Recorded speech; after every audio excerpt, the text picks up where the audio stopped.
वज़ीर आज़म नवाज शरीफ की ज़ेर सदारत वफाकी काबीना का इजलास हुआ, जिसमें वफाकी काबीना ने फाटा इस्लाहात के लिए कानूनी और आइनी तरामीम की सिफारिशात मंजूर कर लीं, जिसके बाद फाटा खैबर पख्तूनख्वा का हिस्सा बन जाएगा। काबीना इजलास में इजहार ख्याल करते हुए वज़ीर आज़म नवाज शरीफ का कहना था कि फाटा की तरक्की पूरे मुल्क और कौम की जिम्मेदारी है। फाटा गिलगित बल्तिस्तान और आज़ाद कश्मीर के लोगों को उनका हक मिलना चाहिए, जबकि फाटा के लोगों के लिए वसाइल फराहमी की जिम्मेदारी वफाक की तमाम इकाइयों की है और तमाम सूबों को इसमें अपना किरदार अदा करना चाहिए। उन्होंने कहा कि मुल्क के तमाम हिस्सों के मुल्की वसाइल पर बराबर के हुकूक हैं, लिहाजा पीछे रह जाने वाले इलाकों और आवाम पर खास तवज्जो देनी चाहिए। वज़ीर आज़म ने कहा कि पाकिस्तान हर पाकिस्तानी का है। कौमी यकजहती के लिए जरूरी है पाकिस्तानियत के जज्बे को फरोग दिया जाए, हर पाकिस्तानी को आगे बढ़ने का यकसा मौका दिया जाए।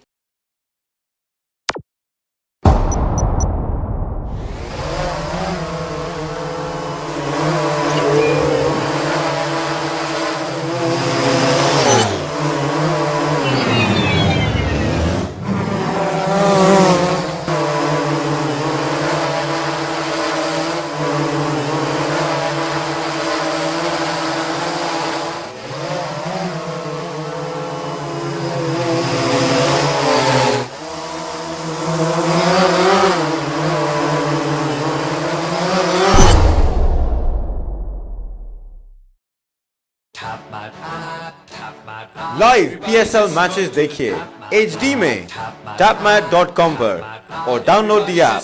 To order our TV boxes, call 021 351 55511.